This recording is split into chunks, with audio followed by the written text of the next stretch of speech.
है राहुल गांधी जी के, शर्म आनी चाहिए। और आज कह रहे हैं कि हम हैं पाकिस्तान के खिलाफ, जाकर कार्रवाई करिए। महोदय, आप कह रहे हैं कि अंदर कैसे घुस आए, जब देश के ऊपर बिल्कुल सरकार ने स्वीकार किया है इस बात को कि सिक्योरिटी लैप्स हुआ है ऑल पार्टी मीटिंग में, मगर हमने कभी इस ढंग के मौकों पे देश का सबसे बड़ा सिक्योरिटी लैप्स क्या था?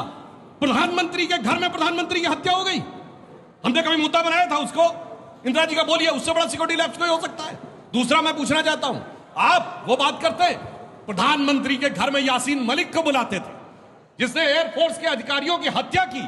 गजब था साहब। आज आप आकर किस ढंग से आप लोग बात करने लगते हैं, ये अपने आप में बहुत गंभीर बात लगती है। और आपने देखा भी क्या बोल रहे थे पाकिस्तान के डिफेंस मिनिस्टर, तो खामखा में अल्लाह ताला का नाम ले रहे हैं, अल्लाह के फजलो करम से हो जाएगा।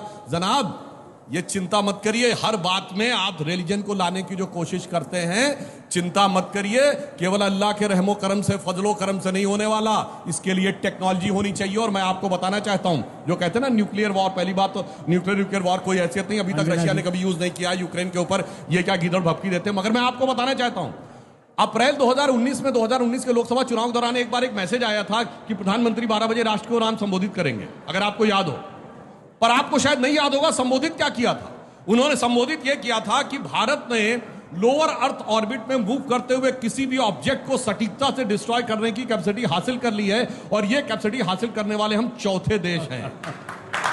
तो समझिए, अगर वो कोई भी मिसाइल भेजेंगे, हमारे पास उसकी काट है, हमने जो उधर भेजा उसकी उनके पास काट नहीं है। इसलिए दिमाग का कर्म यूज करना चाहिए। और मैं अंत में एक विषय साहब, आप लोग जो बिल्कुल कहते थे, मैं सिर्फ सिंपल सी एक बात कह रहा हूं, एक स्वर में क्यों नहीं बोलते आतंकवाद के खिलाफ? आप देख रहे हैं इन लोगों की भाषा और इन लोगों की शैली किस ढंग की है। अगर हमने क्या किया अभी बताते, बाकी देशों ने समर्थन किया अलग बात है, अरब और ईरान ने समर्थन किया है, भारत का समर्थन अरब और ईरान ने किया है। अब इससे ज्यादा हम डिप्लोमेटिक आइसोलेशन में पाकिस्तान को क्या डाल सकते हैं कि आज हमने मोदी जी ने इस मुद्दे पे जब अरब और ईरान को देखता होगा पाकिस्तान, तो उसके मन में जानते क्या आता होगा कि इस भरी दुनिया में कोई भी हमारा ना हुआ, अरे गैर तो गैर थे, अपनों का सहारा ना हुआ, हमने उस मुकाम पे लाकर